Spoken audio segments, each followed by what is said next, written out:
Punjab state aeronautical engineering college Patiala वालों press conference का आयोजन किया गया।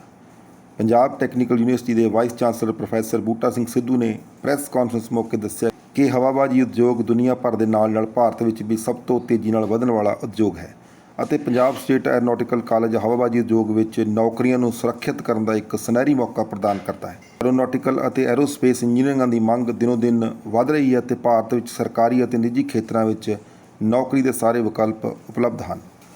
इस मौके vice chancellor Buta Singh Sidhu, PLAEC director Balraj Singh Sidhu, PIC Rajpur director doctor Gurpreet Singh, dean academic Kamaljeet Singh Sandhu, doctor Anju Joshi, doctor Kesh Gupta, Harjinder Singh Sidhu वालों कॉलेज वालों चलाए जा रहे ਵੱਖ-ਵੱਖ कोर्सां की जानकारी दी गई। इस मौके रोजगार के मौके ਵਧਾਉਣ ਲਈ friends union for engineering lives fuel Pune नाल एक समझौते ते हस्ताक्षर भी किए गए। Punjab state aeronautical engineering college विखे और PIT राजपुरा जो Punjab institute of technology Rajpura है, ये दो कंस्टीट्यूट कॉलेजेस ने महाराजा रणजीत सिंह पंजाब टैक्नीकल यूनिवर्सिटी बठिंडा ਦੇ। इन्हां कॉलेजेस ਦੇ ਵਿੱਚੋਂ ਸਾਡੇ ਕੋਲ ਜੋ ਕੋਰਸ ਨੇ, ਸਾਡੇ ਕੋਲੇ ਸਾਰੇ courses related to civil aviation ਨੇ, ਚਾਹੇ ਉਹ ਮੈਨੇਜਮੈਂਟ ਦੇ ਕੋਰਸਿਸ ਨੇ, ਚਾਹੇ ਉਹ ਇੰਜੀਨੀਅਰਿੰਗ ਦੇ ਕੋਰਸਿਸ ਨੇ। ਤੇ ਮੈਨੂੰ ਇਹ ਕਹਿਣ 'ਚ ਮਾਣ ਹੁੰਦਾ ਹੈ ਕਿ ਸਾਡੇ ਸੀਨੀਅਰ ਆਫੀਸਰਸ, ਵਾਈਸ ਚਾਂਸਲਰ ਸਾਹਿਬ, ਇਹਨਾਂ ਦੇ ਸਹਿਯੋਗ ਨਾਲ ਇੱਕ ਇੰਸਟੀਟਿਊਸ਼ਨ ਇਹੋ ਜਿਹੀ ਬਣਾਈ ਗਈ ਹੈ ਜਿਹੜੀ ਨਾਰਥ ਏਰੀਆ ਰੀਜਨ ਦੇ ਵਿੱਚ ਇੰਡੀਆ ਦੇ ਵਿੱਚ ਕਿਸੇ ਸਟੇਟ ਦੇ ਵਿੱਚ ਇਹ ਕੋਰਸ ਰਨ ਨਹੀਂ ਹੁੰਦੇ। ਜਿੰਨੇ ਸਾਡੇ ਕੋਲੇ ਮੈਨੇਜਮੈਂਟ ਦੇ ਕੋਰਸਿਸ ਨੇ, ਜਿਹੜਾ 에ਅਰਲਾਈਨਸ ਦੇ ਜਾਂ ਕਿ ਇੰਪਲੋਇਬਿਲਟੀ ਹੁੰਦੀ ਹੈ 에ਅਰਪੋਰਟ ਦੇ ਵਿੱਚ ਹੁੰਦੀ ਹੈ, ਉਹ ਸਾਰੇ ਨਾਰਥ ਇੰਡੀਆ 'ਚ ਕਿਸੇ ਕਾਲਜ 'ਚ ਨਹੀਂ, Punjab state aeronautical engineering college Patiala. ਔਰ ਮੈਨੂੰ ਇਹ ਦੱਸਣ 'ਚ ਵੀ ਫਖਰ ਹੁੰਦਾ ਹੈ ਕਿ ਸਾਰੇ ਕਾਲਜ ਦੀ ਸੈਟਅਪ ਦੀ ਗ੍ਰਾਂਟ ਰਾਸ਼ਟਰੀ ਉਚਤਰ ਸਿੱਖਿਆ ਅਭਿਆਨ ਵੱਲੋਂ ਦਿੱਤੀ ਗਈ ਹੈ, ਜੋ ਕਿ ਸੈਂਟਰ ਦੀ ਏਜੰਸੀ ਹੈ।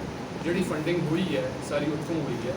ਇਹ ਕਹਿੰਦਾ ਹੋਇਆ ਮੈਂ ਮਾਨਯੋਗ ਵਾਈਸ ਚਾਂਸਲਰ ਪ੍ਰੋਫੈਸਰ ਬੂਟਾ ਸਿੰਘ ਜੀ ਨੂੰ ਬੇਨਤੀ ਕਰਦਾ ਕਿ ਉਹ ਆਪਣੇ ਤੌਰ 'ਤੇ ਇਸ ਇੰਸਟੀਟਿਊਸ਼ਨ ਬਾਰੇ, ਆਪਣੀ ਯੂਨੀਵਰਸਿਟੀ ਬਾਰੇ ਤੁਹਾਡੇ ਨਾਲ ਆਪਣੇ ਵਿਚਾਰ ਸਾਂਝੇ।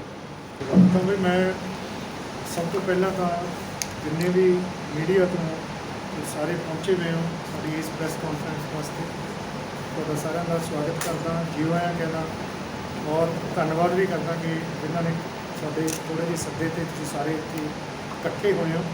ਕਿਉਂਕਿ ਜਿਹੜਾ ਪਰਪਸ ਹੈ ਅੱਜ ਦੀ ਪ੍ਰੈਸ ਕਾਨਫਰੰਸ ਦਾ, ਉਹਦੇ 'ਚ ਯੂਨੀਵਰਸਿਟੀ ਦਾ ਵੀ ਰੋਲ ਅਤੇ ਮੀਡੀਆ ਦਾ ਵੀ ਰੋਲ ਦੋਨੋਂ ਹੀ ਬਹੁਤ ਜ਼ਿਆਦਾ ਇੰਪੋਰਟੈਂਟ ਹੈ। ਬੇਸਿਕਲੀ ਦੋ ਪਰਪਸ ਦੇ ਨਾਲ ਅਸੀਂ ਅੱਜ ਇੱਥੇ ਜਿਹੜੀ ਪ੍ਰੈਸ ਕਾਨਫਰੰਸ ਰੱਖੀ ਹੈ। ਪਹਿਲਾ ਪਰਪਸ ਅਸੀਂ ਸਾਰੇ ਜਾਣਦੇ ਹਾਂ ਪਹਿਲੇ ਕਿ ਪ੍ਰੈਜ਼ੈਂਟਲੀ ਜਿਹੜੇ ਇਸ ਸਾਲ ਦੀਆਂ ਐਡਮਿਸ਼ਨਸ ਹੈ ਉਹ ਸ਼ੁਰੂ ਹੋ ਚੁੱਕੀਆਂ। ਤਾਂ ਕਈ ਇਸ ਤਰ੍ਹਾਂ ਦੀਆਂ ਸਕੀਮਸ ਜਿਹੜੀਆਂ ਸਾਡੀਆਂ ਯੂਨੀਵਰਸਿਟੀ ਦੀਆਂ ਹੈਗੀਆਂ ਉਹ ਬੱਚਿਆਂ ਤੱਕ ਜਾਂ ਉਹਨਾਂ ਦੇ ਪੇਰੈਂਟਸ ਤੱਕ ਪਹੁੰਚਣ, ਉਹਦੇ ਵਾਸਤੇ ਜਿਹੜਾ ਸਾਧਨ ਹੈ ਉਹ ਮੀਡੀਆ ਦੇ ਥਰੂ ਹੀ ਜਾ ਸਕਦੀਆਂ, ਕਿਉਂਕਿ ਹਰ ਇੱਕ ਇੰਡੀਵਿਜੂਅਲ ਨੂੰ ਯੂਨੀਵਰਸਿਟੀ ਵੱਲੋਂ ਕੰਟੈਕਟ ਕਰਨਾ ਵੀ ਪੋਸੀਬਲ ਨਹੀਂ ਹੁੰਦਾ। ਦੂਸਰਾ ਹੈ ਕਿ ਯੂਨੀਵਰਸਿਟੀ ਨਵੀਂ ਹੋਣ ਕਰਕੇ, ਕਿਉਂਕਿ ਰੀਸੈਂਟਲੀ 5-6 ਸਾਲ ਪਹਿਲਾਂ ਜਿਹੜੀ ਯੂਨੀਵਰਸਿਟੀ ਸਟੈਬਲਿਸ਼ ਹੋਈ ਹੈ, ਤਾਂ ਉਹਦੀ ਬ੍ਰਾਂਡ ਬਿਲਡਿੰਗ ਵੀ ਮੈਟਰ ਕਰਦੀ ਹੈ ਕਿ ਹੋ ਸਕਦਾ ਆਉਣ ਵਾਲੇ 2 ਸਾਲ ਨੂੰ 4 ਸਾਲ ਨੂੰ ਸਾਨੂੰ ਇਸ ਤਰ੍ਹਾਂ ਦੀ ਪ੍ਰੈਸ ਕਾਨਫਰੰਸ ਦੀ ਲੋੜ ਨਾ ਪਵੇ, ਕਿਉਂਕਿ ਹੁਣ ਪ੍ਰੈਜ਼ੈਂਟਲੀ ਬਹੁਤ ਜ਼ਿਆਦਾ ਲੋੜ ਹੈ ਕਿ ਯੂਨੀਵਰਸਿਟੀ ਦੇ ਬਾਰੇ ਵੀ ਸਾਡੀ ਸੁਸਾਇਟੀ ਨੂੰ, ਸਮਾਜ ਨੂੰ ਅਪਡੇਟ ਕੀਤਾ ਜਾਵੇ ਅਤੇ ਉਹਦੇ ਅਕੋਰਡਿੰਗਲੀ ਜਿਹੜੇ ਅਸੀਂ ਦਾਖਲੇ ਕਰ ਰਹੇ ਹਾਂ ਉਹਦੇ ਵਾਸਤੇ ਵੀ ਜਿਹੜੀਆਂ ਸਾਡੀਆਂ ਬੈਸਟ ਪ੍ਰੈਕਟਿਸਿਸ ਹੈ ਉਹ ਤੁਹਾਡੇ ਸਾਰਿਆਂ ਨਾਲ ਸ਼ੇਅਰ ਕੀਤੀਆਂ ਜਾਣ, ਤਾਂ ਕਿ ਤੁਸੀਂ ਉਹ ਅੱਗੇ ਲੋਕਾਂ ਤੱਕ ਜਾਂ ਬੱਚਿਆਂ ਤੱਕ ਜਿਨ੍ਹਾਂ ਨੇ ਦਾਖਲੇ ਲੈਣੇ ਆ ਉਹਨਾਂ ਤੱਕ ਪਹੁੰਚਾ ਸਕੋ। ਇਹ ਮੇਨ ਸਾਡਾ ਪਰਪਸ ਜਿਹੜਾ ਅਸੀਂ ਅੱਜ ਦੀ ਇੱਥੇ ਪ੍ਰੈਸ ਕਾਨਫਰੰਸ ਦਾ। ਬੇਸ਼ੱਕ ਅਸੀਂ ਪੂਰੀ ਪਲਾਨਿੰਗ 'ਤੇ ਇਸ ਤਰ੍ਹਾਂ ਦੀਆਂ ਜਿਹੜੀਆਂ ਪ੍ਰੈਸ ਕਾਨਫਰੰਸਿਸ ਹੈ ਉਹ ਥਰੂ ਆਊਟ ਇੰਡੀਆ ਵੀ ਆਲਰੇਡੀ ਪਲਾਨ, ਔਰ teams are visited at different places. ਤਾਂ ਮੈਂ ਵੀ ਮਤਲਬ ਡੇ ਬਿਫੋਰ ਯੈਸਟਰਡੇ ਸ਼੍ਰੀਨਗਰ ਸੀਗਾ ਇਸੇ ਤਰ੍ਹਾਂ ਦੀ ਪ੍ਰੈਸ ਕਾਨਫਰੰਸ ਵਾਸਤੇ। ਤਾਂ ਮੇਨਲੀ ਕੀ ਹੈ ਕਿ ਜ਼ਿਆਦਾਤਰ ਤੁਹਾਨੂੰ ਇਹਨਾਂ ਨੇ ਅਪਡੇਟ ਕਰਤਾ। ਮੇਰੇ ਖਿਆਲ ਮੈਨੂੰ ਬਹੁਤਾ ਜ਼ਰੂਰਤ ਨਹੀਂ ਤੁਹਾਨੂੰ ਇਹ ਦੱਸਣ ਦੀ ਕਿ ਸਾਡਾ ਜਿਹੜਾ ਇਹ ਇੰਸਟੀਚਿਊਟ ਹੈ ਇੱਥੇ ਕਿਸ ਤਰ੍ਹਾਂ ਦੇ ਕੋਰਸ ਚੱਲਦੇ ਆ। ਇੰਟਾਇਰਲੀ ਡਿਫਰੈਂਟ ਹੈ। You will not find out these courses anywhere. Punjab ਤੱਕ ਹੀ ਜਿਹੜੀਆਂ ਨੇਬਰਲ ਸਟੇਟਸ ਹੈਗੀਆਂ ਉੱਥੇ ਵੀ ਨਹੀਂ ਹੈਗੇ, ਔਰ ਉਹਦੇ ਨਾਲ ਨਾਲ ਜਿਹੜਾ ਇੱਥੇ ਐਕਚੁਅਲ 'ਚ ਅਪਲਾਈਂਗ ਕਰਾਈ ਜਾਂਦੀ ਹੈ। ਕਿ ਜਿੱਦਾਂ ਬੇਸ਼ੱਕ ਐਵੀਏਸ਼ਨ ਨਾਲ ਰਿਲੇਟਡ ਸ਼ਾਇਦ ਕੋਈ ਕੋਰਸ ਪਹਿਲਾਂ ਇੱਥੇ PEC ਦੇ ਵਿੱਚ ਵੀ ਚੱਲਦਾ ਸੀ, ਪਰ ਜਿੱਥੇ ਬਾਕੀ ਥਾਵਾਂ 'ਤੇ ਉਹ ਕੋਰਸ ਚੱਲ ਰਹੇ ਹੈ ਉੱਥੇ ਫਲਾਈਂਗ ਦੀਆਂ ਫੈਸਿਲਿਟੀਜ਼ ਨਹੀਂ ਹੈਗੀਆਂ। ਸਾਡੇ ਕੋਲ ਨਾਲ ਬਿਲਕੁਲ ਫਲਾਈਂਗ ਕਲੱਬ ਹੋਣ ਕਰਕੇ ਉਹਨਾਂ ਨਾਲ ਸਾਡਾ ਟਾਈ ਅਪ ਹੈ, ਕਿਉਂਕਿ ਇੰਸਟੀਟਿਊਸ਼ਨ ਵੀ ਸਾਨੂੰ ਉਹਨਾਂ ਤੋਂ ਹੀ ਮਿਲੀ ਹੈ। ਤਾਂ ਉਹਦੇ ਕਰਕੇ ਐਕਚੁਅਲ ਜਿਹੜੀ ਬੱਚਿਆਂ ਨੂੰ ਫਲਾਈ ਕਰਾਉਂਦੇ ਆ ਉਹ ਜੋਬ ਪਲੇਸਮੈਂਟ ਵਾਸਤੇ ਵੀ, ਜਿੱਦਾਂ ਇਹਨਾਂ ਨੇ ਇੱਕ ਬੱਚਾ ਦੱਸਿਆ ਜਿਹੜਾ ਵਰਲਡ ਲੈਵਲ ਦੇ ਉੱਪਰ ਜਿਹਦੀ ਸਿਲੈਕਸ਼ਨ ਹੋਈ ਹੈ, ਉਹਦੇ 'ਚ ਆਲ ਥੀਸ ਮੈਟਰਸ।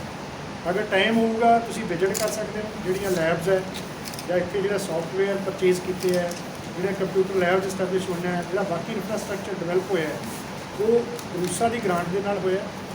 ਔਰ ਉਹਨੂੰ ਵਿਜ਼ਿਟ ਵੀ ਕਰ ਸਕਦੇ ਹੋ ਕਿ ਈਵਨ ਮੈਨੀ ਟਾਈਮਸ ਵੀ ਆਰ ਪਲਾਨਿੰਗ ਕਿ ਉਸ ਤਰ੍ਹਾਂ ਦੇ ਅਗਰ ਸੌਫਟਵੇਅਰ ਦੇ ਕੋਈ ਕੋਰਸ ਅਸੀਂ ਸਕਿੱਲ ਡਿਵੈਲਪਮੈਂਟ ਦੇ ਵਿੱਚ ਪਲਾਨ ਕਰਦੇ ਹਾਂ ਤਾਂ we will select this institute university ਦੇ ਬੱਚਿਆਂ ਵਾਸਤੇ ਵੀ, ਕਿਉਂਕਿ ਉੱਥੇ ਵੀ ਸਾਡੇ ਕੋਲ ਉਸ ਤਰ੍ਹਾਂ ਦਾ ਇਨਫਰਾਸਟਰਕਚਰ ਨਹੀਂ ਹੈਗਾ ਜਿਸ ਤਰ੍ਹਾਂ ਦਾ ਇੱਥੇ ਹੈ।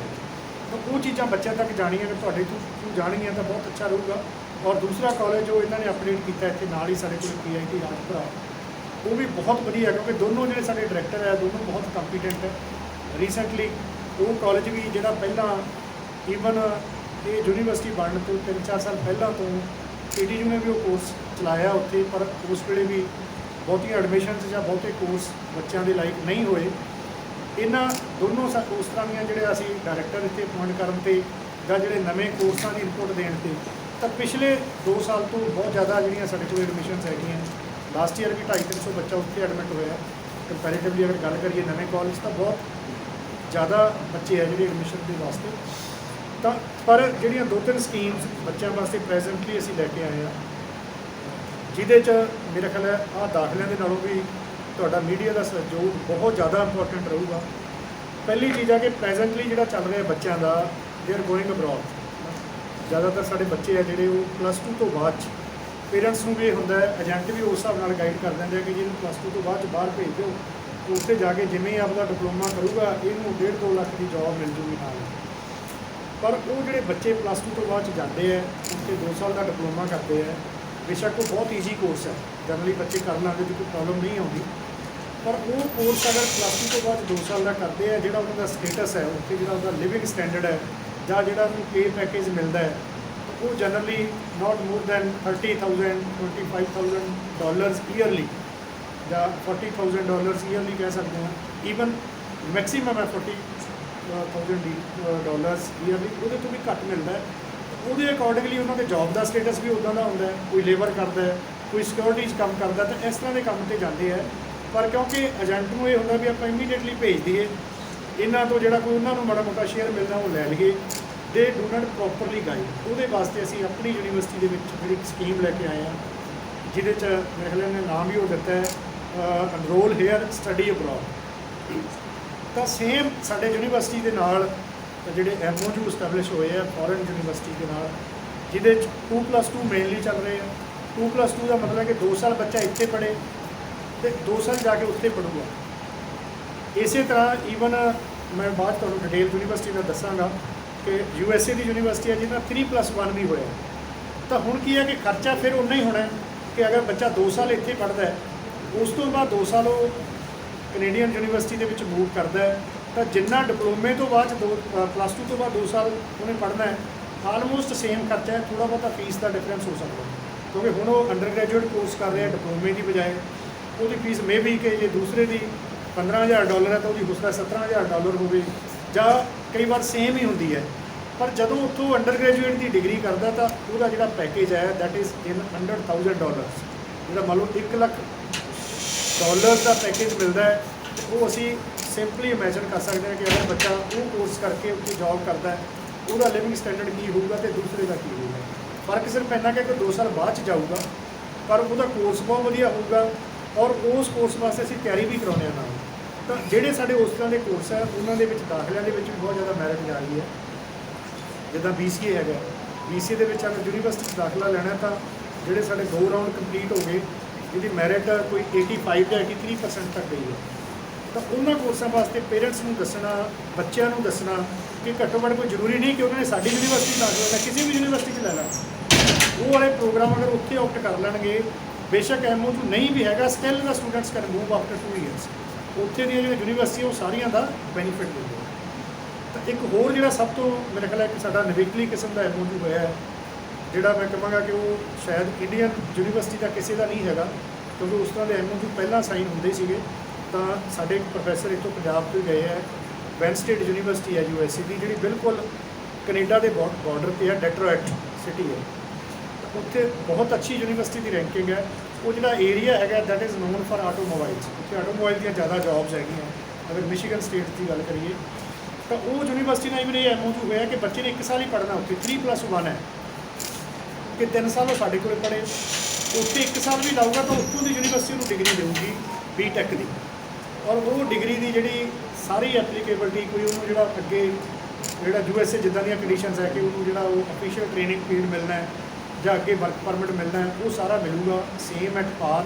ਤਾਂ ਹੁਣ 2 ਸਾਲ ਦੀ ਬਜਾਏ ਵੀ 1 ਸਾਲ ਦਾ ਹੀ ਖਰਚਾ ਹੋਇਆ, ਔਰ USA ਦੀ ਬੀਟੈਕ ਦੀ ਡਿਗਰੀ ਕਰਨਾ। ਅਦਰਵਾਈਜ਼ ਅਗਰ ਬੱਚੇ +2 ਤੋਂ ਬਾਅਦ 'ਚ ਉੱਥੇ ਜਾਂਦੇ ਆ, ਇੱਥੋਂ ਵੀ ਬਹੁਤ ਪੇਰੈਂਟਸ ਦੇ ਗਏ ਹੋਣਗੇ, ਤਾਂ ਉੱਥੇ ਘੱਟੋ ਘੱਟ 1.5 ਕਰੋੜ ਤੱਕ ਜਿਹੜੇ ਸਾਡੀ ਇਨਵੈਸਟਮੈਂਟ ਹੈ, ਜੇ 4 ਸਾਲ ਦਾ ਕੋਰਸ ਲੱਗੇ, ਉਹ ਜਿਹੜੀ ਘੱਟ ਕੇ ਸਿਰਫ 1 ਸਾਲ ਦਾ ਕੋਰਸ ਰਹਿ ਗਿਆ। ਸੇਵਿੰਗ ਕਿੰਨੀ ਹੈ, ਤੇ ਡਿਗਰੀ ਫਿਰ ਉੱਥੋਂ ਦੀ ਮਿਲਣੀ ਹੈ। ਜੇ ਉੱਥੇ ਬੱਚਾ 2 ਸਾਲ ਲਾ ਲੂਗਾ, ਉਹਨੂੰ ਬੀਟੈਕ ਤੇ ਮਾਸਟਰਸ ਦੀ ਡਿਗਰੀ। ਇੱਕ ਤਾਂ ਇਹਨਾਂ ਦੇ ਬਾਰੇ ਜਿਹੜਾ ਸਮਾਜ ਦੇ ਵਿੱਚ ਅਪਡੇਟ ਆਉਣੀ ਕਿ ਬਈ ਅਗਰ ਅਸੀਂ ਜਾਣਾ ਹੀ ਹੈ, ਕਿਉਂਕਿ ਅਗਰ ਉੱਥੇ ਸਾਨੂੰ ਬਾਕੀ ਪ੍ਰੋਸਪੈਕਟਸ ਵਧੀਆ ਲੱਗਦੇ ਹੈ, ਲਿਵਿੰਗ ਸਟੈਂਡਰਡ ਵਧੀਆ ਹੈ, ਮੈਂ ਨਹੀਂ ਕਹਿੰਦਾ ਕਿ ਸਾਨੂੰ ਬੱਚਿਆਂ ਨੂੰ ਰੋਕਣਾ ਚਾਹੀਦਾ, ਪਰ ਜੇ ਜਾਣਾ ਹੈ ਤਾਂ ਉਸ ਤਰ੍ਹਾਂ ਦਾ ਕੋਰਸ ਲੈ ਕੇ ਜਾਣ ਜਦੋਂ ਬੱਚੇ ਮੈਚੁਰ ਵੀ ਹੋਣ, ਉਹਨਾਂ ਦੀ ਡਿਗਰੀ ਵੀ ਉਸ ਤਰ੍ਹਾਂ ਦੀ ਹੋਵੇ ਜਿਹਦੇ 'ਚ ਪ੍ਰੋਪਰ ਉਹਨੂੰ ਜੌਬ ਮਿਲ ਸਕਦੀ ਹੋਵੇ। ਦੂਸਰਾ ਜਿਹੜਾ ਪਰਪਸ ਹੈ ਸੈਕੰਡਲੀ ਕਿ we are working on the placements, ਉਹਦੇ ਬਾਰੇ ਮੈਨੂੰ ਬਾਅਦ 'ਚ ਮੈਂ ਰਿਕੁਐਸਟ ਕਰਾਂਗਾ। ਸਾਡੇ ਜਿਹੜੇ ਇੰਚਾਰਜ ਪ੍ਰੋਫੈਸਰ ਆਏ ਹੈ, ਅਸੀਂ ਇੱਕ MOU ਵੀ ਕਰਨਾ ਫਿਊਲ ਵਾਲਿਆਂ ਦੇ ਨਾਲ, ਉਹ ਵੀ ਪਲੇਸਮੈਂਟ ਵਾਸਤੇ ਹੀ ਹੈ ਕਿ ਜਿਹੜੇ ਸਾਡੇ ਰੈਗੂਲਰ ਕੋਰਸ ਚੱਲ ਰਹੇ ਹੈ ਉਹਨਾਂ ਦੇ ਵਾਸਤੇ ਇਹਨਾਂ ਨੇ ਐਡੀਸ਼ਨਲ ਬੱਚਿਆਂ ਨੂੰ ਟ੍ਰੇਨਿੰਗ ਦੇਣੀ ਹੈ ਜਿਹਦੀ ਕੋਈ ਫੀਸ ਨਹੀਂ ਹੋਊਗੀ। ਇਹ ਆਪਣਾ ਐਜ ਏ ਜਿਹੜੀ ਸੋਸ਼ਲ ਆਰਗੇਨਾਈਜੇਸ਼ਨ ਹੈ, ਇਹਨਾਂ ਨੇ ਬੱਚਿਆਂ ਨੂੰ ਟ੍ਰੇਨਿੰਗ ਵੀ ਦੇਣੀ ਹੈ, ਕੋਈ ਹਫ਼ਤੇ ਦੀ ਹੈ, 10 ਦਿਨ ਦੀ ਹੈ, ਮਹੀਨੇ ਦੀ ਹੈ। ਤਾਂ ਉਹ ਯੂਨੀਵਰਸਿਟੀ ਦੇ ਵਿੱਚੋਂ ਅਸੀਂ ਐਡੀਸ਼ਨਲ ਟਾਈਮ ਇਹਨਾਂ ਨੂੰ ਦੇਵਾਂਗੇ ਮਾਰਨਿੰਗ ਦੇ ਵਿੱਚ ਜਾਂ ਈਵਨਿੰਗ ਦੇ ਵਿੱਚ। Not only in the university, ਜਿੰਨੇ ਸਾਡੇ ਐਫੀਲੀਏਟਡ ਕਾਲਜ ਹੈ, 12 ਡਿਸਟ੍ਰਿਕਟ ਸਾਡੇ ਕੋਲ ਹੈਗੇ ਆ, ਉਹਦੇ 'ਚ 60 ਐਫੀਲੀਏਟਡ ਇੰਸਟੀਟਿਊਸ਼ਨ ਸਾਡੀਆਂ ਹੈਗੀਆਂ, ਤਾਂ ਉੱਥੋਂ ਦੇ ਸਾਰੇ ਬੱਚਿਆਂ ਨੂੰ ਇਹ ਟ੍ਰੇਨ ਕਰਨਗੇ। ਲਾਸਟ ਈਅਰ ਇਹਨਾਂ ਨੇ ਮੇਰੇ ਖਿਆਲ PTU ਦੇ ਨਾਲ ਕੰਮ ਕੀਤਾ ਸੀ, ਜਿਹੜੀ ਜਲੰਧਰ ਯੂਨੀਵਰਸਿਟੀ ਹੈ, ਤਾਂ they have placed around 1800 students. ਇਹਨਾਂ ਨੇ ਪਲੇਸਮੈਂਟ ਕਰਾਈ ਹੈ ਬਹੁਤ ਚੰਗੀਆਂ ਕੰਪਨੀਜ਼ ਦੇ ਵਿੱਚ। ਤਾਂ ਇਸ ਵਾਰੀ ਇਹਨਾਂ ਨੇ ਸਾਡੇ ਨਾਲ MOU ਕੀਤਾ, ਥਰੂ ਆਊਟ ਦਾ ਈਅਰ ਇਹਨਾਂ ਦੀਆਂ ਟ੍ਰੇਨਿੰਗਸ ਚੱਲਣਗੀਆਂ, ਤਾਂ ਉਹਦੇ ਨਾਲ ਵੀ ਜਿਹੜੀ ਪਲੇਸਮੈਂਟ ਵੀ ਇੰਪਰੂਵ ਹੋਊਗੀ। ਉਸ ਤਰ੍ਹਾਂ ਦੀਆਂ ਜਿਹੜੀਆਂ ਸਕਿੱਲਸ ਬੱਚਿਆਂ ਨੂੰ ਦੇਣੀਆਂ ਪਲੇਸਮੈਂਟਸ ਵਾਸਤੇ, ਉਹ ਵੀ ਦੇ ਰਹੇ ਹਾਂ। ਉਹਦੇ ਵਾਸਤੇ ਅਲੱਗ ਤੋਂ ਸਕਿੱਲ ਡਿਵੈਲਪਮੈਂਟ ਦੇ ਕੋਰਸ ਵੀ ਅਸੀਂ ਸ਼ੁਰੂ ਕੀਤੇ ਹੋਏ ਹੈ, ਔਰ ਅਦਰਵਾਈਜ਼ ਵੀ ਇਸ ਵਾਰੀ ਪ੍ਰੋਬੇਬਲੀ ਉਹ ਤੁਹਾਨੂੰ ਬਾਅਦ 'ਚ ਅਪਡੇਟ ਕਰਨਗੇ ਜਦੋਂ ਉਹਨਾਂ ਦੀ ਟਰਨ ਆਉਣੀ ਹੈ। ਪ੍ਰੋਬੇਬਲੀ 185 ਕੰਪਨੀਜ਼ ਨੇ ਵਿਜ਼ਿਟ ਕੀਤਾ, ਤਾਂ 185 ਕੰਪਨੀਜ਼ ਜਿਹੜੀਆਂ ਸਾਡੇ ਕੋਲ ਪਲੇਸਮੈਂਟ ਵਾਸਤੇ ਵੀ ਵਿਜ਼ਿਟ ਕੀਤੀਆਂ। ਤਾਂ ਇੰਟਾਇਰਲੀ ਅਸੀਂ ਇੱਕ ਟੀਮ ਜਿਹੜੀ ਇਸੇ ਕੰਮ ਵਾਸਤੇ ਲਾਈ ਹੈ, ਜਿਹੜਾ ਅਸੀਂ ਉਹਨੂੰ ਨਾਮ ਦਿੱਤਾ ਸੀ corporate resource centre. Corporate resource centre ਦਾ ਪਰਪਸ ਇਹ ਹੈ ਕਿ ਉਹਦੇ 'ਚ ਸਾਡੇ ਪੁਰਾਣੇ ਸਟੂਡੈਂਟਸ, ਡਿਫਰੈਂਟ ਇੰਡਸਟਰੀਜ਼ ਤੇ ਜਿਹੜੇ ਨਵੇਂ ਸਟੂਡੈਂਟ ਹੈ, all are registered in that. ਉਹਦੇ 'ਚੋਂ ਬੱਚਿਆਂ ਦੀ ਕਾਉਂਸਲਿੰਗ ਤੋਂ ਬਾਅਦ 'ਚ ਕਿਸੇ ਬੱਚੇ ਦਾ ਅੱਗੇ ਪਰਪਸ ਕੀ ਹੈ, ਕਿ ਮੰਨ ਲਓ ਕਿਸੇ ਨੇ ਬਾਹਰ ਜਾਣਾ ਹੈ, ਕਿਸੇ ਨੇ ਮਲਟੀਨੈਸ਼ਨਲ ਕੰਪਨੀਜ਼ ਕੰਮ ਕਰਨਾ ਹੈ, ਕਿਸੇ ਨੇ ਕੰਪੀਟੀਸ਼ਨ ਦੀ ਤਿਆਰੀ ਕਰਨੀ ਹੈ, ਉਹਨਾਂ ਦੇ ਅਕੋਰਡਿੰਗਲੀ ਉਹ ਜਿਹੜੇ ਕੋਰਸ ਹੈ ਕਾਰਪੋਰੇਟ ਰਿਸੋਰਸ ਸੈਂਟਰ ਦੇ ਵਿੱਚ ਰਨ ਹੋਣਗੇ, ਅਪਾਰਟ ਫਰਮ ਜਿਹੜਾ ਉਹ ਰੈਗੂਲਰ ਕੋਰਸ ਬੱਚਾ ਕਰ ਰਿਹਾ। ਇਹੋ ਜਿਹੇ ਇਨੀਸ਼ੀਏਟਿਵ ਵੀ ਲੈ ਕੇ ਆ ਰਹੇ ਆ ਪ੍ਰੈਜ਼ੈਂਟਲੀ, ਉਹ ਚੀਜ਼ਾਂ ਬੱਚਿਆਂ ਤੱਕ ਜਾਣੀਆਂ ਤਾਂ ਕਿ ਉਹਨਾਂ ਨੂੰ ਇੱਕ ਯੂਨੀਵਰਸਿਟੀ ਦਾ ਐਕਚੁਅਲ ਸਟੇਟਸ ਪਤਾ ਲੱਗ ਸਕੇ, ਤੇ ਉਹਦੇ ਅਕੋਰਡਿੰਗਲੀ ਉਹ ਆਪਣੀ ਇੱਕ ਸਹੀ ਜਿਹੜਾ ਮੈਂ ਕਹਾਂਗਾ ਚੋਣ ਕਰਦੇ ਹੋਏ ਆਪਣਾ ਦਾਖਲਾ ਲੈ ਸਕਣ। ਕਿਉਂਕਿ ਪ੍ਰੈਜ਼ੈਂਟਲੀ ਜਿਹੜਾ ਸਾਡਾ ਐਜੂਕੇਸ਼ਨ ਸਿਸਟਮ ਹੈ ਉਹ ਜ਼ਿਆਦਾਤਰ ਪ੍ਰਾਈਵੇਟਾਈਜੇਸ਼ਨ ਹੋਣ ਕਰਕੇ ਬਹੁਤੀਆਂ ਯੂਨੀਵਰਸਿਟੀਜ਼ ਉਸ ਤਰ੍ਹਾਂ ਦੀਆਂ ਬੱਚਿਆਂ ਨੂੰ ਲਿਊਰ ਕਰਦੀਆਂ ਉਸ ਟਾਈਮ 'ਤੇ ਵੀ ਸਾਡੇ ਕੋਲ ਆਹ ਹੈਗਾ, ਬਟ ਬੀਇੰਗ ਗਵਰਨਮੈਂਟ ਯੂਨੀਵਰਸਿਟੀ ਅਸੀਂ ਕੋਈ ਵੀ ਤੁਹਾਨੂੰ ਨਾ ਗਲਤ ਇਨਫੋਰਮੇਸ਼ਨ ਦੇ ਸਕਦੇ ਹਾਂ। ਜਿਹੜੀ ਮੈਂ ਗੱਲ ਕਰ ਰਿਹਾ ਉਹ ਅਗਰ ਤੁਸੀਂ ਸਾਡੀ ਵੈਬਸਾਈਟ ਵਿਜ਼ਿਟ ਕਰੋਗੇ, ਉਹ ਸਾਰੀ ਇਨਫੋਰਮੇਸ਼ਨ ਉਹਦੇ 'ਤੇ ਅਪਡੇਟਡ ਹੈ ਕਿ ਕਿੰਨੀਆਂ ਯੂਨੀਵਰਸਿਟੀ ਦੇ ਨਾਲ ਸਾਡੇ MOU ਹੈਗੇ ਹੈ ਨੈਸ਼ਨਲ ਲੈਵਲ 'ਤੇ, ਕਿੰਨੀਆਂ ਦੇ ਨਾਲ ਇੰਟਰਨੈਸ਼ਨਲ ਲੈਵਲ 'ਤੇ ਹੈਗੇ ਹੈ, ਜਾਂ ਕਿਹੜੇ ਅਸੀਂ ਸੈਕਟਰ ਨਵੇਂ ਸਟੈਬਲਿਸ਼ ਕੀਤੇ ਹੈ, ਕਿਹੜੇ ਨਵੇਂ ਕੋਰਸ ਅਸੀਂ ਇੰਟਰੋਡਿਊਸ ਕਰ ਰਹੇ ਹਾਂ।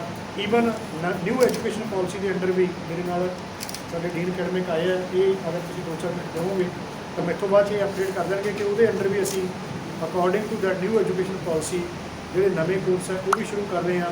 ਕਿਸੇ ਬੱਚੇ ਨੇ 1 ਸਾਲ ਬਾਅਦ ਐਗਜ਼ਿਟ ਕਰਨਾ ਹੈ, ਕਿਸੇ ਨੇ 2 ਸਾਲ ਬਾਅਦ ਐਗਜ਼ਿਟ ਕਰਨਾ ਹੈ, ਤਾਂ ਉਹਦੇ 'ਚ ਵੀ ਉਹ ਐਗਜ਼ਿਟ ਕਰ ਸਕਦੇ ਹੈ। ਸਾਡੇ ਕੋਲ ਡਿਫਰੈਂਟ ਸਕਾਲਰਸ਼ਿਪ ਸਕੀਮਸ ਹੈਗੀਆਂ ਜਿਹੜੀਆਂ ਗਵਰਨਮੈਂਟ ਤੋਂ ਅਪਰੂਵਡ ਹੈ। CM ਸਕਾਲਰਸ਼ਿਪ ਸਕੀਮ ਹੈ, ਅਗਰ ਕੋਈ ਮੈਰਿਟ ਵਾਲਾ ਬੱਚਾ ਹੈ ਜਿਹਦੀ ਨੰਬਰ ਚੰਗੇ ਹੈ ਤਾਂ ਉਹ ਈਵਨ ਬਿਨਾਂ ਕਿਸੇ ਫੀਸ ਤੋਂ ਵੀ ਆਪਣੀ ਡਿਗਰੀ ਕੰਪਲੀਟ ਕਰ ਸਕਦਾ। ਅਗਰ 90% ਤੋਂ ਉੱਪਰ ਨੰਬਰ ਹੈਗੇ ਜਿਨ੍ਹਾਂ ਬੱਚਿਆਂ ਦੇ, ਉਹਨਾਂ ਵਾਸਤੇ CM ਸਕਾਲਰਸ਼ਿਪ ਨੂੰ 50% ਟਿਊਸ਼ਨ ਫੀਸ ਮਾਫ ਹੈ। ਜਿਹੜੇ ਟੌਪਰਸ ਹੈ ਉਹਨਾਂ ਨੂੰ ਪੂਰੀ ਫੀਸ ਮਾਫ ਹੈ। ਫਿਰ ਬਾਕੀ ਜਿਹੜੀਆਂ ਗਵਰਨਮੈਂਟ ਸਕੀਮਸ ਹੈਗੀਆਂ SC ST ਬੱਚੇ ਹੈ ਜਾਂ ਹੋਰ ਜਿੰਨੀਆਂ ਵੀ ਗਵਰਨਮੈਂਟ ਸਕੀਮਸ ਹੈ ਉਹ ਸਾਰੀਆਂ ਜਿਹੜੀਆਂ ਯੂਨੀਵਰਸਿਟੀ ਦੇ ਵਿੱਚ ਐਪਲੀਕੇਬਲ ਹੈਗੀਆਂ। ਨੈਸ਼ਨਲ ਐਜੂਕੇਸ਼ਨ ਪਾਲਿਸੀ 2020 ਚ ਆਈ ਹੈ ਗਵਰਨਮੈਂਟ ਦੀ, ਉਹਦੇ ਅਕੋਰਡਿੰਗਲੀ ਸਾਨੂੰ ਜਿੰਨੇ ਵੀ ਸਾਡੇ ਕੋਰਸਿਸ ਆ ਉਹ ਅਲਾਈਨ ਕਰਨੇ ਸੀਗੇ। ਉਹ ਆਪਾਂ ਅਲਾਈਨ ਕੀਤੇ ਆ ਜੀ। ਉਹਦੇ ਅਕੋਰਡਿੰਗ ਕੀ ਹੁੰਦਾ ਹੈ, ਜਿਵੇਂ ਫੋਰ ਐਗਜ਼ਾਮਪਲ 3 ਸਾਲ ਦੀ ਡਿਗਰੀ ਆ, ਬੱਚਾ 1 ਸਾਲ ਦੀ ਉਸੇ ਡਿਗਰੀ 'ਚ 1 ਸਾਲ ਬਾਅਦ ਐਗਜ਼ੈਕਟ ਪਾਲਿਸੀ ਲੈ ਸਕਦਾ, ਉਹਨੂੰ ਆਪਾਂ ਸਰਟੀਫਿਕੇਟ ਕੋਰਸ ਦਿੰਦੇ ਹਾਂ। 2 ਸਾਲ ਬਾਅਦ ਉਹ ਜਾਂਦਾ ਹੈ, ਉਹਨੂੰ ਡਿਪਲੋਮਾ ਦਿੰਦੇ ਹਾਂ। 3 ਸਾਲ ਬਾਅਦ ਫੁੱਲ ਦਾ ਡਿਗਰੀ ਦਿੰਦੇ ਹਾਂ। ਸਾਡੇ ਜਿੰਨੇ ਵੀ ਕੋਰਸਿਸ ਹੈਗੇ ਉਹ ਆਪਾਂ ਇਸ ਹਿਸਾਬ ਨਾਲ ਕੁਝ ਅਲਾਈਨ ਕਰ ਚੁੱਕੇ ਹਾਂ ਔਰ ਕੁਝ ਆਪਾਂ ਅਲਾਈਨ ਕਰ ਰਹੇ ਹਾਂ। ਇਸ ਤੋਂ ਇਲਾਵਾ ਯੂਨੀਵਰਸਿਟੀ ਕੋਲ ਆਈਡੀਆ ਲੈਬ ਹੁਣੇ ਗਵਰਨਮੈਂਟ ਵੱਲੋਂ AICTE ਵੱਲੋਂ ਦਿੱਤੀ ਗਈ ਹੈ। ਇਹਦੇ ਵਿੱਚੋਂ 50% ਜਿਹੜੀ ਫੰਡਿੰਗ ਸੀਗੀ ਉਹ ਆਪਾਂ ਉੱਥੋਂ ਦੀ ਲੋਕਲ ਇੰਡਸਟਰੀ ਤੋਂ ਲਈ ਹੈ ਤੇ 50% ਜਿਹੜੀ ਕੰਟਰੀਬਿਊਸ਼ਨ ਹੈ ਉਹ AICTE ਦੀ ਹੈ। ਉਹ ਆਈਡੀਆ ਲੈਬ ਆਪਾਂ ਇਸਟੈਬਲਿਸ਼ ਕਰ ਰਹੇ ਹਾਂ। ਉਹ ਬੇਸਿਕਲੀ ਕੀ ਹੈ ਕਿ ਉਹ ਇੱਕ ਕਿਸਮ ਨਾਲ ਜਿਹੜੇ ਨਵੇਂ ਆਈਡੀਆਜ਼ ਆ ਉਹਨੂੰ ਨਰਚਰ ਕਰਨ ਵਾਸਤੇ ਉਹ ਲੈਬ ਗਵਰਨਮੈਂਟ ਨੇ ਦਿੱਤੀ ਹੈ। ਬੱਚੇ ਸਾਡੇ ਕੋਲ ਆਉਣਗੇ ਜਾਂ ਸਾਡੀ ਫੈਕਲਟੀ ਵੀ ਉੱਥੇ ਜਾ ਕੇ ਕੁਛ ਨਾ ਕੁਛ ਪ੍ਰਪੋਜ਼ਲ 'ਤੇ ਕੰਮ ਕਰੇਗੀ ਤੇ ਉਹਦੇ ਵਿੱਚ ਜਿਹੜੇ ਨਿਕਲ ਕੇ ਆਉਣਗੇ ਆਈਡੀਆਜ਼ ਉਹ ਜਿਹੜੇ ਹੈਗੇ ਉਹ ਬਹੁਤ ਬੈਨੀਫਿਸ਼ੀਅਲ ਹੋਣਗੇ। ਇਸੇ ਤਰੀਕੇ ਨਾਲ ਸਾਡੇ ਕੋਲ food testing laboratory ministry of food processing ਵੱਲੋਂ ਫੰਡਡ ਹੈ ਜੀ। 3 ਕਰੋੜ ਦੀ ਉਹ ਗ੍ਰਾਂਟ ਸੀਗੀ। ਉਹਦੇ ਵਿੱਚ ਆਪਾਂ ਇੱਕ ਫੂਡ ਟੈਸਟਿੰਗ ਲੈਬੋਰਟਰੀ ਇਸਟੈਬਲਿਸ਼ ਕਰ ਰਹੇ ਹਾਂ। ਇਹ ਲੈਬੋਰਟਰੀ ਇੱਕ ਬਹੁਤ ਅੱਛੇ ਇਕਵਿਪਮੈਂਟ ਆ ਰਹੇ ਹੈ ਜੀ। GC MS ਆਪਾਂ ਪ੍ਰੋਕਿਓਰ ਕਰ ਚੁੱਕੇ ਹਾਂ। ਇੱਕ GC ਆ, HPLC ਆ। ਇਹ ਬੇਸਿਕਲੀ ਕੀ ਕਰੂਗਾ, ਫੂਡ ਸੈਂਪਲ ਵਿੱਚ ਤੇ ਫਾਰਮਾਸਿਊਟੀਕਲ ਸੈਂਪਲ ਵਿੱਚ ਜਿਹੜੇ ਹੈਵੀ ਮੈਟਲਸ ਆ, ਇਨਸੈਕਟੀਸਾਈਡਸ ਆ, ਪੈਸਟੀਸਾਈਡਸ ਆ, ਅਫਲਾਟੌਕਸਿਨ ਆ ਜਾਂ ਹੈਵੀ ਮੈਟਲ ਜੋ ਵੀ ਆ ਉਹਨੂੰ ਆਪਾਂ ਆਇਡੈਂਟੀਫਾਈ ਕਰਾਂਗੇ। ਇਹਦੀ NABL ਐਕ੍ਰੈਡੀਟੇਸ਼ਨ ਲਵਾਂਗੇ ਲੈਬ ਦੀ ਤੇ ਉਸ ਤੋਂ ਬਾਅਦ ਆਪਾਂ ਇੰਡਸਟਰੀਜ਼ ਨੂੰ ਇਹਦਾ ਬੈਨੀਫਿਟ ਦੇਵਾਂਗੇ। ਬਹੁਤ ਸਾਰੀ ਜੋ ਕਿ ਇੰਡਸਟਰੀ ਨੂੰ ਐਕਸਪੋਰਟ ਕਰਨ ਵਾਸਤੇ ਫੂਡ ਟੈਸਟਿੰਗ ਕਰਾਉਣੀ ਪੈਂਦੀ ਹੈ। ਹੁਣ ਕੀ ਹੈ ਕਿ ਉਹਨਾਂ ਨੂੰ ਚੰਡੀਗੜ੍ਹ ਜਾਣਾ ਪੈਂਦਾ, ਉਹ ਵੀ ਪ੍ਰਾਈਵੇਟ ਲੈਬੋਰਟਰੀ, ਠੀਕ ਹੈ ਜੀ। ਤੇ ਉਹ ਸਰਕਾਰੀ ਸਾਡੇ ਕੋਲ ਲੈਬੋਰਟਰੀ ਹੋਏਗੀ। NABL ਤੋਂ ਬਾਅਦ ਆਪਾਂ ਉਹਨਾਂ ਦੀ ਫੂਡ ਟੈਸਟਿੰਗ ਕਰ ਸਕਾਂਗੇ। ਇੱਕ ਹੋਰ ਸਾਡਾ MOU ਹੋਇਆ ਜੀ ਆਪਣੀ ਏਮਸ ਦੇ ਨਾਲ। ਉਹਦੇ ਵਿੱਚ ਆਪਾਂ ਰੀਸੈਂਟਲੀ ਕੋਰਸ ਫਲੋਟ ਕੀਤਾ ਜੀ MBA ਇਨ ਹਸਪੀਟਲ ਐਡਮਿਨਿਸਟ੍ਰੇਸ਼ਨ। ਉਹ ਜਿਹੜਾ ਕੋਰਸ ਹੈ ਜੀ ਇਹਦੇ ਵਿੱਚ ਦੋਵੇਂ ਏਮਸ ਐਂਡ ਬਠਿੰਡਾ ਆਪਣੀ MRCPTU ਇਕੱਠੇ ਮਿਲ ਕੇ ਕਰਾ ਰਹੇ ਆਪਾਂ ਕੋਰਸ ਕਰ ਰਹੇ ਹਾਂ। ਇਹਦੇ ਵਿੱਚ 30 ਦੀ ਇਨਟੇਕ ਹੋਏਗੀ ਤੇ ਇਹ ਇੱਕ ਪਹਿਲਾ ਕੋਰਸ ਆ ਜੋ ਆਪਾਂ ਏਮਸ ਨੂੰ ਮਿਲ ਕੇ ਕਰ ਰਹੇ ਹਾਂ। ਆਉਣ ਵਾਲੇ ਸਮੇਂ 'ਚ ਹੋਰ ਵੀ ਏਮਸ ਬਠਿੰਡਾ, ਹਾਂਜੀ ਬਠਿੰਡਾ ਏਮਸ ਬਿਲਕੁਲ ਉਹ ਸਾਹਮਣੇ ਹੈ। ਬਠਿੰਡਾ ਇੰਸਟੀਚਿਊਟ ਹਾਂਜੀ MRCPTU ਐਂਡ ਮੇਨ ਜਿਹੜੀ ਯੂਨੀਵਰਸਿਟੀ ਹੈ ਨਾ ਉਹ ਬਠਿੰਡੇ ਹੈ। ਜਿਹਨੇ ਕੋਰਸਿਸ ਦੀ ਗੱਲ ਕਰ ਰਹੇ ਬਠਿੰਡਾ ਦੀ ਗੱਲ ਹਾਂ ਬਿਲਕੁਲ। ਹਾਂਜੀ ਬਿਲਕੁਲ ਬਠਿੰਡੇ ਦੀ ਗੱਲ ਕਰ ਰਹੇ ਤੇ ਇਸ ਤੋਂ ਇਲਾਵਾ ਜੀ ਹੋਰ ਵੀ ਕਈ ਚੀਜ਼ਾਂ ਹੈਗੀਆਂ ਜੋ NABL ਸਾਹਮਣੇ ਅਲਾਈਨ ਕਰਨੇ ਸਮੇਂ ਦੇ ਕਾਟ ਕਰਕੇ ਤੇ ਮੈਂ ਆਪ ਸਭ ਨੂੰ ਥੈਂਕ ਕਰਦਾ। ਥੋੜ੍ਹਾ ਜਿਹਾ ਤੁਹਾਨੂੰ ਮੈਂ ਦੱਸਦਾ ਇੱਕ ਹੋਰ ਜਿਹੜਾ ਇਹਨਾਂ ਨੇ ਆਈਡੀਆ ਲੈਬ ਦੀ ਗੱਲ ਕੀਤੀ ਹੈ ਉਹ ਵੀ ਬਹੁਤ ਵਧੀਆ ਜਿਹੜਾ ਇਨੀਸ਼ੀਏਟਿਵ ਹੈਗਾ all India council of technical education, ਜਿਹਦੇ 'ਚੋਂ 50% grant all India council of technical education ਦਿੰਦੀ ਹੈ ਤੇ 50% ਜਾਂ ਯੂਨੀਵਰਸਿਟੀ ਨੇ ਆਪ ਅਰੇਂਜ ਕਰਨੀ ਹੈ ਜਾਂ ਉਹਨੂੰ ਬਾਹਰੋਂ ਕਿਸੇ ਹੋਰ ਆਰਗੇਨਾਈਜੇਸ਼ਨ ਤੋਂ ਏਜੰਸੀ ਤੋਂ ਲੈਣੀ ਹੈ। ਡਾਕਟਰ ਸਾਹਿਬ ਦੱਸ ਰਹੇ ਸੀ ਬੈਂਗਲੌਰ ਇਕਨੋਮਿਕ ਜ਼ੋਨ ਤੋਂ ਬਣਿਆ, ਆਪਾਂ ਨੂੰ ਕੀ ਉਹਦੇ 'ਚ ਬੈਨੀਫਿਟ ਹੈ? ਸਰ ਬੈਨੀਫਿਟ ਇਹ ਹੈ ਕਿ ਜਿਹੜੀ ਸਾਡੀ ਐਵੀਏਸ਼ਨ ਇੰਡਸਟਰੀ ਹੈ, ਐਵੀਏਸ਼ਨ ਇੰਡਸਟਰੀ ਜੇ ਗਰੋ ਇੰਡੀਆ ਦੇ ਵਿੱਚ ਕਰੂਗੀ ਤਾਂ ਬੱਚੇ ਦੀ ਖਪਤ ਇੰਡੀਆ 'ਚ ਹੋਊਗੀ। ਅਦਰਵਾਈਜ਼ ਸਿਚੁਏਸ਼ਨ ਇਹ ਹੈ ਕਿ ਜਿਹੜਾ ਕਟਿਆ ਨੈਸਟਰੈਨ ਮੈਂ ਤੁਹਾਨੂੰ ਸੌਫਟਵੇਅਰ ਦੱਸੇ ਨੇ, ਇਹ ਸੌਫਟਵੇਅਰਾਂ ਦੀ ਅਗਰ ਤੁਸੀਂ ਅਮਰੀਕਾ ਜਾ ਕੇ ਟ੍ਰੇਨਿੰਗ ਲੈਣੀ ਹੈ, ਮੇਰੇ ਨਾਲ ਦੇ ਗਏ ਨੇ ਜਿਹਦਾ ਮੈਂ ਪਾਸ ਆਊਟ ਹਾਂ, ਉਹ ਬੋਇੰਗ ਦੇ ਵਿੱਚ ਕੰਮ ਕਰਦੇ ਨੇ ਸਿਐਟਲ ਦੇ ਵਿੱਚ, ਉੱਥੇ ਟ੍ਰੇਨਿੰਗ ਲਓਗੇ ਤਾਂ ਤੁਹਾਨੂੰ 1 ਸਾਲ ਘਰ ਬੈਠ ਕੇ ਖਰਚਾ ਕਰਕੇ ਟ੍ਰੇਨਿੰਗ ਲੈ ਕੇ ਤੁਹਾਨੂੰ ਦੀ ਇੰਟਰਵਿਊ ਦੇਣੀ ਪਈ। ਇਹ ਸੌਫਟਵੇਅਰ ਅਸੀਂ ਇੱਥੇ ਲੈ ਕੇ ਅਸੀਂ ਤੁਹਾਨੂੰ ਦੀ ਟ੍ਰੇਨਿੰਗ ਸ਼ੁਰੂ ਕਰਤੀ। ਜਿਹੜਾ ਸਾਡੇ ਪ੍ਰੈਜ਼ੈਂਟ BTech ਦੇ ਬੱਚੇ ਨੇ ਉਹਨਾਂ ਲਈ ਇਹ ਸੌਫਟਵੇਅਰ ਕੰਪਲਸਰੀ ਨੇ। ਅਸੀਂ ਨਾਲ VC ਸਾਹਿਬ ਦੇ ਇਨੀਸ਼ੀਏਟਿਵ ਨਾਲ ਇੱਕ 6 ਮੰਥ ਦਾ ਸਕਿੱਲ ਕੋਰਸ ਵੀ ਚਲਾ ਲਿਆ। ਉਹਨਾਂ ਸਾਰੇ ਕੋਰਸਿਸ ਦਾ ਵੀ ਜੇ ਕਿਸੇ ਬੱਚੇ ਨੇ ਬਾਹਰਲੇ ਨੇ ਕਰਨਾ ਹੈ, ਉਹ ਸਾਡੇ ਕੋਲ BTech ਨਹੀਂ ਕਰਦਾ, ਉਹਨੇ ਮਕੈਨੀਕਲ ਦੀ ਕੀਤੀ ਹੈ, ਇਲੈਕਟ੍ਰੀਕਲ ਦੀ ਕੀਤੀ ਹੈ, ਸਿਵਲ ਵਾਲੇ ਬੱਚੇ ਵੀ ਇਹ ਕੋਰਸ ਕਰਕੇ ਬੋਇੰਗ ਦੇ ਵਿੱਚ ਚਲੇ ਜਾਂਦੇ ਨੇ ਜਾਂ 에ਅਰਬਸ ਦੇ ਵਿੱਚ ਚਲੇ ਜਾਂਦੇ ਨੇ। ਜਦੋਂ ਸਪੈਸ਼ਲ ਇਕਨੋਮਿਕ ਜ਼ੋਨ ਆ ਗਿਆ ਔਰ ਉਹਦੀ ਤਕਰੀਬਨ 40,000 ਕਰੋੜ ਰੁਪਏ ਦੀ ਇਨਵੈਸਟਮੈਂਟ ਕਰਨੀ, ਉਹ 'ਚ ਬੋਇੰਗ ਖੁਦ ਇੱਥੇ ਆ ਗਈ। ਜਿਵੇਂ ਮਰਸੀਡੀਜ਼ ਬਣਦੀ ਜਰਮਨੀ 'ਚ ਹੈ, ਅਸੈਂਬਲੀ ਇੱਥੇ ਹੁੰਦੀ ਹੈ। ਫੋਰਡ ਬਣਦੀ ਸਰ ਦੱਸ ਰਹੇ ਸੀ ਡੈਟਰੋਇਟ ਹੈ, ਅਸੈਂਬਲੀ ਫੋਰਡ ਐਂਡੇਵਰ ਦੀ ਇੱਥੇ ਹੁੰਦੀ ਸੀ। ਜਦੋਂ ਬੋਇੰਗ ਦੀ, 에ਅਰਬਸ ਦੀ, ਹਿੰਦੁਸਤਾਨ ਐਰੋਨੌਟਿਕਸ ਲਿਮਟਿਡ ਦੀ ਇੱਕ ਆਪਣੀ ਇੱਥੇ ਮੈਨੂਫੈਕਚਰਿੰਗ ਪਲੱਸ ਅਸੈਂਬਲੀ ਯੂਨਿਟ ਲੱਗ ਗਿਆ ਸਾਡਾ ਅੱਗੇ ਸਪੈਸ਼ਲ ਇਕਨੋਮਿਕ ਜ਼ੋਨ ਦੇ ਅੰਦਰ, ਔਰ ਸਾਡੀ ਆਪ ਦੀ ਡੋਮੈਸਟਿਕ ਕੰਜ਼ੰਪਸ਼ਨ ਤਕਰੀਬਨ 2000 에ਅਰਕ੍ਰਾਫਟਸ ਦੀ ਹੈ ਅਗਲੇ 20 ਸਾਲਾਂ ਦੇ ਵਿੱਚ ਜਾਂ 18 ਸਾਲਾਂ ਦੇ ਵਿੱਚ is a huge requirement as far as aircraft is concern. ਬੱਚੇ ਨੂੰ ਪਲੇਸਮੈਂਟ ਇੱਥੇ ਮਿਲ ਜੂਗੀ, ਪਹਿਲਾ ਪੁਆਇੰਟ। ਦੂਜਾ ਪੁਆਇੰਟ ਇਹ ਹੈ ਕਿ ਬੱਚੇ ਨੇ ਜਿਹੜੇ ਉਹ ਸਾਡੇ ਕੋਲ ਉਹਨੇ ਪ੍ਰੋਡਿਊਸਡ ਹੀ ਨਹੀਂ ਹੈਗੇ ਜਿੰਨੀ ਸਿਵਲ ਐਵੀਏਸ਼ਨ ਇੰਡਸਟਰੀ ਦੀ ਨੀਡ ਹੈ। ਨੀਡ ਜ਼ਿਆਦਾ ਹੈ, ਬੱਚੇ ਥੋੜ੍ਹੇ ਨੇ। ਉਹ ਨੀਡ ਨੂੰ इसका रीज़न क्या है? हमारी एजुकेशन बहुत कॉस्टली है या क्या है? ਸਰ ਐਜੂਕੇਸ਼ਨ ਕਾਸਟਲੀ ਦਾ ਇਸ਼ੂ ਨਹੀਂ, ਸਾਡੀ ਜਿਹੜੀ ਫੀਸ ਹੈ that is equivalent to all other courses. ਗੱਲ ਤਾਂ ਇਨੀਸ਼ੀਏਟਿਵ ਲੈਣ ਦੀ ਗੱਲ ਹੁੰਦੀ ਹੈ, ਜਿਵੇਂ ਹੁਣ ਤੁਹਾਡੀ ਨਿਊ ਐਜੂਕੇਸ਼ਨ ਪਾਲਿਸੀ ਆਈ ਹੈ ਕਿ 1 ਸਾਲ ਬਾਅਦ ਤੁਸੀਂ ਐਗਜ਼ਿਟ ਦੇ ਦਿਓ, 2 ਸਾਲ ਬਾਅਦ ਐਗਜ਼ਿਟ ਦੇ ਦਿਓ। ਇਦੋਂ ਪਹਿਲਾਂ ਮਨਮੋਹਨ ਸਿੰਘ ਦੀ ਸਰਕਾਰ ਪਾਲਿਸੀ ਆਈ ਕਿ ਤੁਸੀਂ ਇਹਨਾਂ ਸਾਰੇ ਕੋਰਸਿਸ ਨੂੰ ਨੈਸ਼ਨਲ ਸਕਿੱਲ ਕੁਆਲੀਫਿਕੇਸ਼ਨ ਫਰੇਮਵਰਕ ਦੇ ਅੰਦਰ ਅਲਾਈਨ ਕਰੋ, ਤਾਂ ਕਿ ਜੇ ਬੱਚਾ ਇੱਥੇ ਡਿਪਲੋਮਾ ਕਰ ਗਿਆ ਤਾਂ ਉਹ ਕੈਨੇਡਾ ਜਾਂਦਾ ਤਾਂ ਕੈਨੇਡਾ ਵੀ ਉਹਦਾ ਡਿਪਲੋਮਾ ਮੰਨਿਆ ਜਾਵੇ। ਉਹ ਪਾਲਿਸੀ ਵੀ 2013 ਚ ਆਈ, ਮਨਮੋਹਨ ਸਿੰਘ ਦੀ ਸਰਕਾਰ ਚ ਆਈ। ਸਰਕਾਰਾਂ ਹੌਲੀ ਹੌਲੀ ਇਨੀਸ਼ੀਏਟਿਵ ਲੈਂਦੀਆਂ ਨੇ। ਜਿਹੜੀ ਇਹ ਸਰਕਾਰ ਇਨੀਸ਼ੀਏਟਿਵ ਲਿਆ ਸਪੈਸ਼ਲ ਇਕਨੋਮਿਕ ਜ਼ੋਨ ਖੋਲ੍ਹਣ ਦਾ ਬੰਗਲੌਰ, ਇਹ ਪਹਿਲਾਂ ਵੀ ਲਿਆ ਜਾ ਸਕਦਾ ਸੀ, ਨਹੀਂ ਲਿਆ ਗਿਆ ਕਿਉਂਕਿ ਆਪਣੇ ਹੁਣ 100 에ਅਰਪੋਰਟ ਬਣਨੇ ਨੇ। ਜਦੋਂ 100 에ਅਰਪੋਰਟ ਬਣਨੇ ਨੇ ਤਾਂ ਉੱਥੇ 에ਅਰਲਾਈਨਸ ਆਉਣਗੀਆਂ। Is there any entrance test here for admission or further procedure? Sir university ਦਾ ਸਾਰਾ ਕੁਝ ਫਾਲੋ ਹੁੰਦਾ। ਹਲੇ ਜਿਹੜਾ ਇੰਜੀਨੀਅਰਿੰਗ ਦੇ ਕੋਰਸਾਂ ਵਾਸਤੇ, ਕਿਉਂਕਿ ਪੰਜਾਬ ਗਵਰਨਮੈਂਟ ਨੇ ਜਾਂ ਸਾਰੀਆਂ ਯੂਨੀਵਰਸਿਟੀ ਨੇ ਜਿਹੜਾ ਆਲ ਇੰਡੀਆ ਲੈਵਲ ਤੇ ਹੁੰਦਾ JEE ਮੇਨ, ਜੀ ਉਹਦੇ ਵਾਸਤੇ ਉਹ ਆਪਟ ਕੀਤਾ ਹੋਇਆ ਤੇ ਬਾਕੀਆਂ ਤੇ ਅਸੀਂ ਮੈਰਿਟ ਬੇਸ ਤੇ ਐਡਮਿਸ਼ਨ ਕਰਦੇ ਹਾਂ। purely merit based. Only merit base, ਜਿਹੜੀ ਉਹਦੀ +2 ਦੀ merit. And is there any subject there, mathematics, science or any subject? ਹਾਂ ਸਾਰੇ Sir, ਸਾਰਿਆਂ ਦੀ Sir, ਓਵਰਆਲ ਮੈਰਿਟ ਜਿਹੜੇ ਇਹਦੇ ਚ ਵੀ ਜਿਹੜੇ ਸੀਟਾਂ ਖਾਲੀ ਰਹਿ ਜਾਂਦੀਆਂ They have non-medical or the art student can apply? ਉਹ ਸਾਰਿਆਂ ਵਾਸਤੇ ਸਾਡੇ ਕੋਲ ਆਪਸ਼ਨਸ ਹੈਗੀਆਂ। ਆਰਟਸ ਵਾਲੇ ਬੱਚਿਆਂ ਵਾਸਤੇ ਵੀ ਹੈਗੀਆਂ, ਕਿਉਂਕਿ ਯੂਨੀਵਰਸਿਟੀ ਬਣਨ ਕਰਕੇ ਅਸੀਂ ਇੰਜੀਨੀਅਰਿੰਗ ਦੇ ਸਾਡੇ ਕੋਲ ਸਾਰੇ ਕੋਰਸ ਹੈਗੇ ਆ।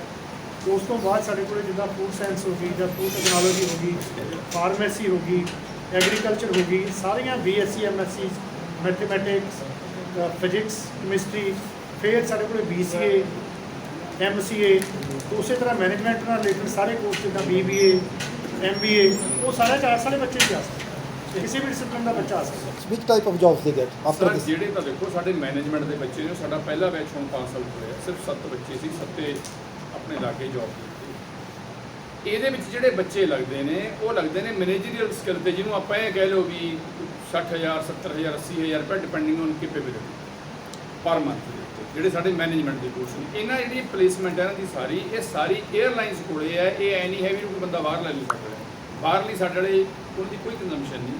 ਸਾਡੀ 에ਅਰਪੋਰਟ ਜਾਂ 에ਅਰਲਾਈਨਸ ਜਿਹੜੇ ਸ਼ਾਈਨਿੰਗ ਬੱਚੇ ਨੇ, ਉਹ ਕੋਈ ਜ਼ਰੂਰੀ ਨਹੀਂ ਵੀ ਉਹਨੇ ਇੱਥੇ ਹੀ ਜਾਣਾ ਹੈ, ਚਾਹੇ ਉਹ ਫੋਰਨ ਦੀ 에ਅਰਲਾਈਨਸ ਦੇ ਵਿੱਚ ਲੈ ਜਾਵੇ, ਜਿਵੇਂ ਆਪਣੇ ਪਾਇਲਟ ਵੀ ਫੋਰਨ ਦੇ ਵਿੱਚ ਕੰਮ ਕਰਦੇ ਨੇ। ਜਿਹੜੇ ਇੰਜੀਨੀਅਰਿੰਗ ਦੇ ਬੱਚੇ ਨੇ ਉਹ ਸਾਡੇ ਸਿਰਫ ਇਸ ਵਾਰੀ 8 ਪਾਸ ਆਊਟ ਹੋਏ ਨੇ। 8 ਦੇ ਵਿੱਚੋਂ ਸਾਡੇ 4 ਪਲੇਸ ਹੋਏ, 2 ਬੱਚੇ ਸਾਡੇ UPS ਦੀ ਟ੍ਰੇਨਿੰਗ ਕਰਦੇ ਨੇ। ਉਹ ਜਿਹੜੇ UPS ਦੀ ਟ੍ਰੇਨਿੰਗ ਕਰਦੇ ਨੇ ਉਹ ਸਪੈਸ਼ਲ 3 ਮਹੀਨੇ ਦੀ ਟ੍ਰੇਨਿੰਗ ਹਿੰਦੁਸਤਾਨ ਐਰੋਨੌਟਿਕਸ ਲਿਮਟਿਡ ਦਾ ਇੱਕ ਯੂਨਿਟ ਹੈ ਨਾਸਿਕ ਵਿਖੇ, ਉਹ ਨਾਸਿਕ ਵਿਖੇ ਡਿਊਰਿੰਗ ਆਪਣੀ ਇੰਜੀਨੀਅਰਿੰਗ 3 ਮਹੀਨੇ ਦੀ ਟ੍ਰੇਨਿੰਗ ਕਰਕੇ ਆਏ ਨੇ। ਪਲੇਸਮੈਂਟ ਉਹਨਾਂ ਦੀ ਨਾਸਿਕ ਵਾਲਿਆਂ ਨੇ ਕਿਹਾ ਸੀ ਕਿ ਸਾਡੇ ਕੋਲ ਅਪਲਾਈ ਕਰ ਦਿਓ, ਬੱਚੇ ਦਾ ਇੰਟਰਸਟ ਹੁੰਦਾ ਹੈ। ਸ਼ਾਈਨਿੰਗ ਨੇ ਉਹ ਕਹਿੰਦੇ ਅਸੀਂ UPSC ਦਾ ਗੇਟ ਤੇ UPSC ਦੇ ਕੇ ਅਸੀਂ ਇੰਜੀਨੀਅਰਿੰਗ ਸਰਵਿਸ ਦੇ ਥਰੂ ਸੈਂਟਰ ਗਵਰਨਮੈਂਟ ਦੀ ਹੋਊਗਾ। ਅੱਜ ਦੀ ਜਿਹੜੀ ਅਸੀਂ ਪ੍ਰੈਸ ਕਾਨਫਰੰਸ ਮੈਂ ਪਹਿਲਾਂ ਹੀ ਅਪਡੇਟ ਕੀਤਾ ਹੈ, ਉਹ ਰੱਖੀ ਸੀ ਦਾਖਲਿਆਂ ਦੇ ਮੱਦੇਨਜ਼ਰ ਤੇ ਯੂਨੀਵਰਸਿਟੀ ਦੀ ਬ੍ਰਾਂਡ ਬਿਲਡਿੰਗ ਦੇ ਮੱਦੇਨਜ਼ਰ, ਕਿਉਂਕਿ ਬਹੁਤ ਅੱਛੇ ਜਿਹੜੇ ਇਨੀਸ਼ੀਏਟਿਵ ਯੂਨੀਵਰਸਿਟੀ ਵੱਲੋਂ ਲਾਸਟ ਈਅਰ ਲਏ ਗਏ ਆ, ਉਹ ਸਾਰਿਆਂ ਦੀ ਜਾਣਕਾਰੀ, ਤਾਂ ਕਿ ਉਹ ਜਿਹੜੀ ਜਾਣਕਾਰੀ ਅਸੀਂ ਪ੍ਰੋਪਰਲੀ ਬੱਚਿਆਂ ਦੇ ਕੋਲੇ, ਉਹਨਾਂ ਦੇ ਪੇਰੈਂਟਸ ਦੇ ਕੋਲੇ ਪਹੁੰਚਾ ਸਕੀਏ, ਤਾਂ ਕਿ ਉਹ ਆਪਣਾ ਇੱਕ ਸਹੀ ਡਿਸੀਜਨ ਆਪਣੇ ਦਾਖਲਿਆਂ ਵਾਸਤੇ ਲੈ ਸਕਣ। ਜਿੱਦਾਂ ਉਹਦੇ 'ਚ ਸਾਰੀਆਂ ਚੀਜ਼ਾਂ ਦੀ ਚਰਚਾ ਹੋਈ ਹੈ, ਯੂਨੀਵਰਸਿਟੀ ਦੇ ਵਿੱਚ ਆਈਡੀਆ ਲੈਬ ਐਸਟੈਬਲਿਸ਼ ਹੋਈ ਹੈ। ਇਹ ਵਾਲੀ ਜਿਹੜੀ ਸਾਡੀ ਇੰਸਟੀਟਿਊਸ਼ਨ ਹੈ, ਜਿਹੜਾ Punjab state aeronautical engineering college ਹੈ, ਇਹਦਾ ਇਨਫਰਾਸਟ੍ਰਕਚਰ ਔਰ ਇਹਦੇ ਕੋਰਸਾਂ ਬਾਰੇ ਜਾਣਕਾਰੀ ਦਿੱਤੀ, ਜਿਹੜੇ ਬਿਲਕੁਲ ਸਪੈਸ਼ਲਾਈਜ਼ਡ ਕੋਰਸ ਜਿਹਦੇ 'ਚ ਦੇਰ ਆਰ ਸੋ ਮੈਨੀ ਅਪਰਚੁਨਿਟੀਜ਼ ਜਿਹੜੀਆਂ ਬੱਚੇ ਉਹ ਅਵੇਲ ਕਰ ਸਕਦੇ ਆ।